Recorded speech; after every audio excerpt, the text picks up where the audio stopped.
Viewer discretion is advised. The afternoon sun shone relentlessly on a remote corner of the Arizona desert, a flat plain dotted with little more than scrub, rolling hills on the horizon. No clouds served to mitigate the heat and light everywhere. A little shack right here, a dusty rental car nearby. Hector had walked here, having hopped off a pickup traversing a lonely stretch of highway a couple miles away. He sneaked around and pistol-whipped the first person he saw at the shack entrance, unaccountably blind to his approach. He gasped in surprise upon viewing the carnage within. Hello everybody, I'm TheRubber. Today, we bring you a tale from the SCP Foundation.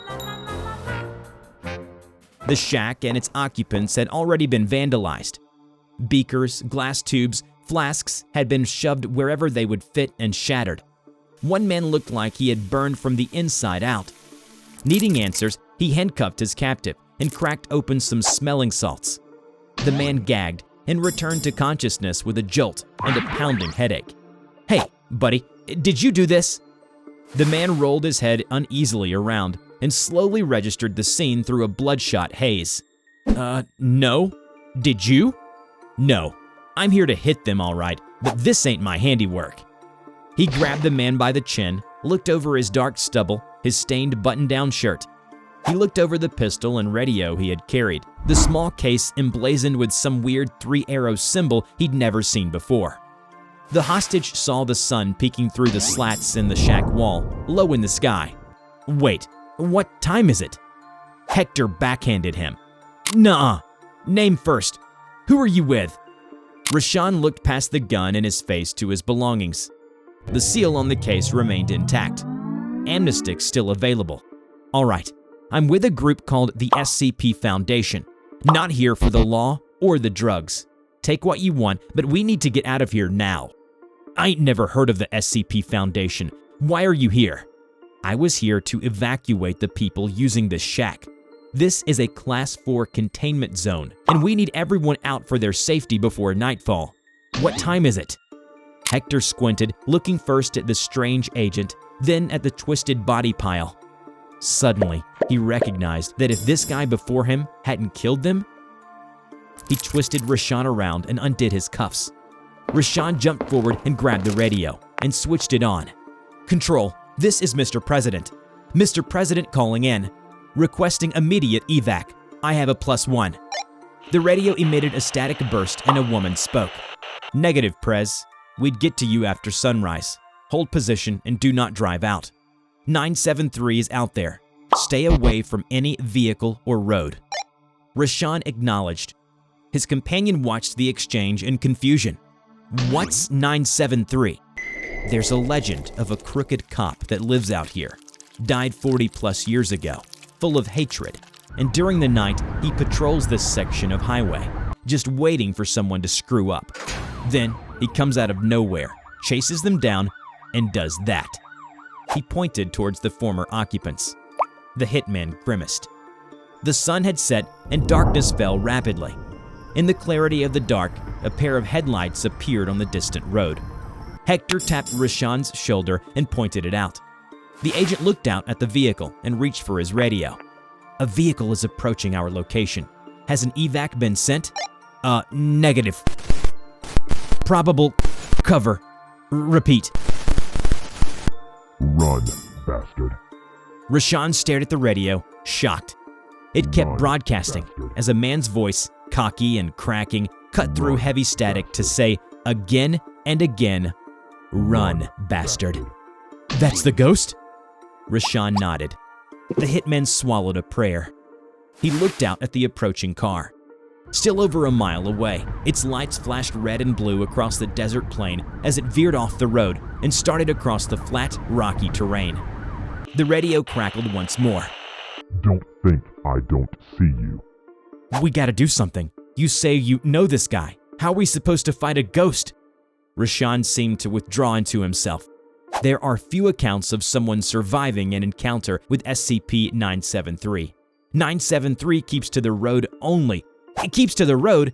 That bastard has been here. He pointed at the bodies. We should be safe as long as we don't break any laws. Don't break any laws? You might be some angel, Mr. President, but I kill people for a living. I don't got license for this gun. I'm an illegal. I'm a walking crime who's about to join these fine gentlemen in the afterlife. Damn it. Quick, in the car. Hector followed him out of the shack, arguing. But you said speeding won't help. Then what the hell do you want me to do?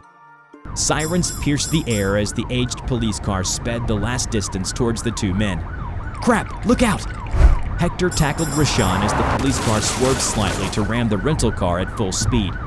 The rental car rolled and bounced with the energy from the now stopped and only partly dented police car. You won't be needing that where you're going, boy. The pair scrambled up from their place in the dirt while the police car's door opened.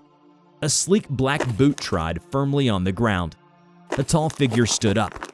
His outfit was khaki, blending slightly with the landscape. He adjusted his belt and stretched out a crick in his neck. A faint red light appeared to glow behind his aviators. He pulled a baton from his belt as he swaggered forward. His mouth, topped with a handlebar mustache, curled up in a sneer to reveal pitch blackness within. Now, are we going to do this the easy way or the hard way? It's do or die now. Take this. 2 shots struck the cop.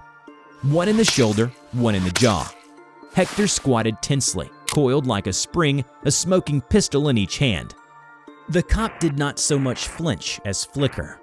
Like a flame's twist, like a line of static on a frame of film. His wounds glowed red and adjusted out of focus. 2 spots of patchy uncertainty on his otherwise crisp, diabolic countenance. He grinned broadly and continued his approach, baton slowly twirling in his hand. Rashawn grabbed Hector by the shoulder and pulled him back into the shack. He upended a table and barricaded the door. The shack rang out like a bell as the corrugated metal wall dented inward. The blows struck again and again until the tip of the baton, looking raw and fraying bits of red glow, poked through a hole where the wall buckled. You should have run. The wall groaned and shrieked as 973 slowly tore it away. His hands grasped and bent the sheet metal like stiff cardboard. Maybe we can't shoot him, so how about we blow him up? Maybe we can. Well, I got just the thing. He pulled open his jacket and revealed a row of grenades strapped to his chest. He tugged lightly at a string which, when pulled, all of the safety pins could be pulled off at once. Didn't plan to blow up some evil ghost, but you can never know what's gonna happen in this line of work, huh? Suddenly, the shack's wall gave way and 973 stepped through the breach. The 2 men immediately picked up a large piece of plywood and bull-rushed the cop, barreling him over as they scrambled back out past him. No waiting for safety, Hector turned around to face 973. Eat this! He quickly undone his straps of grenades, yanked off the pins and hurled it at 973. 973 stood to stare at the grenades as they flew past it, bounced off the wall, and before they could land, they exploded. Hector and Rashawn flattened against the ground as the flames from the shack lit the landscape. Bits of shrapnel cut into their backs, leaving a collection of searing slices on their wake. They rested, pulling themselves up slowly, looking back at the wreckage. Did we do it? He helped Hector to his feet. Then the radio replied. Assaulting a police officer gets you big time, suckers. From the wreckage shambled a distorted, flaming form, glowing like an ember and disassociating like static. It moved slow, walking, swaggering. It swung a baton, glowing red and wavering as it approached. Damn it. Looks like there's no way out of here. Just go. It's me he wants anyway. Hell no. My job is protecting people from things like that. I'm getting you out of here. Hang on, I'll steal his car. Rashawn dragged Hector to the passenger side of the police car, its flashers and engine still running, and jumped into the driver's seat as Hector got himself seated. In the rearview mirror, 973 broke into a run, closing the gap between them. Without waiting to shut the doors, Rashawn stomped the gas pedal. The car belched a sulfurous cloud of caustic exhaust and dashed towards the road. The car's police radio came alive. Run, suckers. Run. Hector pointed at the radio and laughed through the pain. Huh, that's all he can say now. I think we beat him. How long we gotta outrun him? Probably sunrise, and we'll be fine. Or if we get out of the range of the effect, we should just drive out of here now. The car felt horribly dilapidated, as if it should break down or explode at any moment. The police lights continued to flash, painting the night desert in reds and blues. Rashawn kept to the task of getting as much distance between him and the shack, and out of the range of 973's effect. Rashawn wasn't sure what the car would do at the boundary of the effect. Evidence to date indicate that the vehicle dematerialized during the day. Maybe it simply disappeared, or returned to whatever dimension or circle of hell it came from. He pressed down on the accelerator. So what now? Rashawn realized he had left his case of amnestics back in the shack. I'll turn you in. Yeah, to get sent to prison by the feds and get killed there? Just end me here. Rashawn started wondering when the inside of the car got so hot. Don't worry, I'll pull some strings, get you janitorial duty in the Foundation. You'd still be officially a prisoner, but you'll be working for the Foundation and no one has to die tonight. And is this car getting hot? Hector wiped his eyes with his shirt and lowered his pistol. The dashboard started to crack and splinter before them. Faint ember red lights started leaking through. The steering wheel was crumbling beneath Rashawn's fingers, and the windshield cracked and split. Time for you girls to come with me. Rashawn looked up and saw the orange and white boards of the road barricade ahead. He slammed on the brakes. Get out now! They opened the doors and dove out. They struck the ground hard, scraping themselves up further and reminding themselves that there was still more pain that could be felt. The car careened toward the barricade. It buckled, imploded, and crushed itself into a scarlet smear of static before disappearing.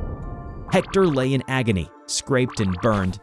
He hazily watched other people approach, also bearing the same insignia his new friend had.